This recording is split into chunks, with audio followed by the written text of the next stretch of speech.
الحمدللہ ثم الحمدللہ محرم الحرام کا مہینہ جو مسلمانوں کا سال کا پہلا مہینہ اور مسلمانوں کا سال محرم الحرام سے شروع ہوتا ہے۔ محرم الحرام حرمت کا مہینہ ہے،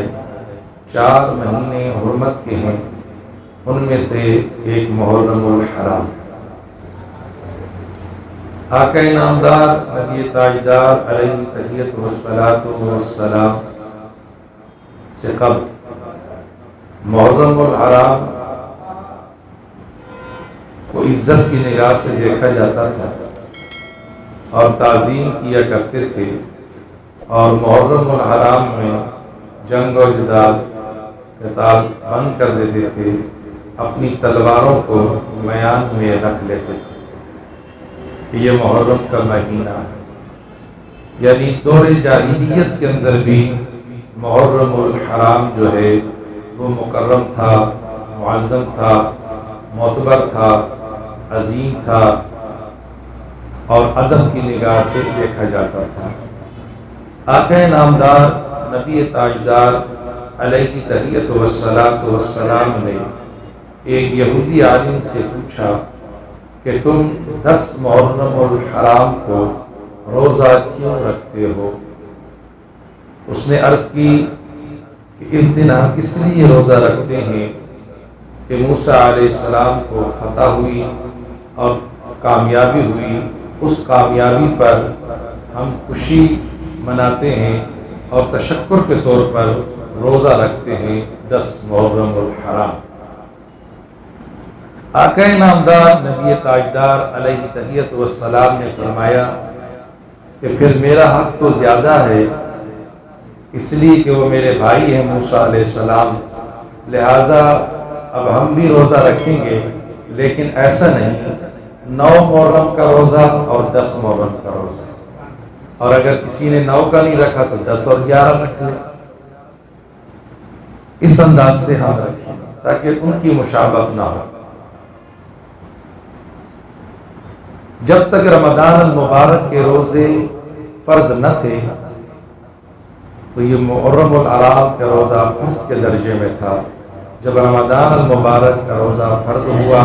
تو پھر میرے آقا علیہ السلام نے فرمایا کہ جس کا جی چاہے رکھے، جس کا جی نہ چاہے نہ رکھے۔ تو بہرحال محرم الحرام کا روزہ رکھنا سنت سے ثابت ہے،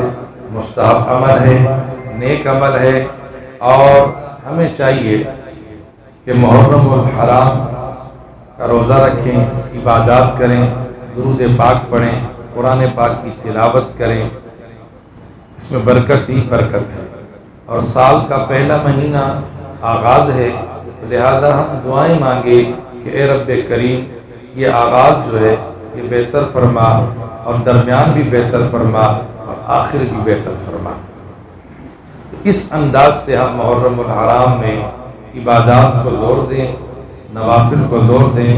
نماز و فرائض ہوں، اور تمام کام ہم اچھے عمل کریں، اور نبی کریم علیہ السلام کی محبت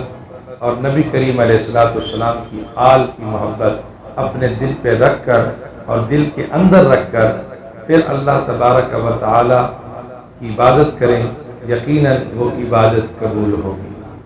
تو نبی کریم صلی اللہ علیہ وسلم نے محرم الحرام کے بارے میں جو ارشاد فرمایا وہ میں نے آپ کے سامنے گوش گزار کیا، اور عام طور پر جس طرح ہم سب کے ذہنوں میں یہ بات ہے کہ اس ماہ مبارک کے اندر کرب و بلا کا واقعہ جو سیدنا حضرت امام علی مقام امام حسین ابن حیدر رضی اللہ تعالی عنہ نے کرب و بلا کے میدان میں قربانی دی، یزید کا مقابلہ کیا، حق اور باطل کی جنگ ہوئی،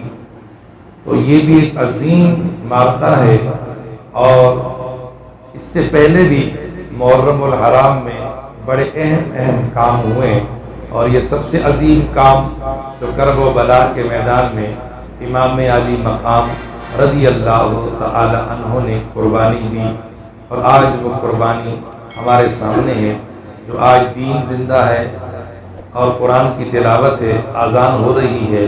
یہ میرے حسین کی قربانی ہے۔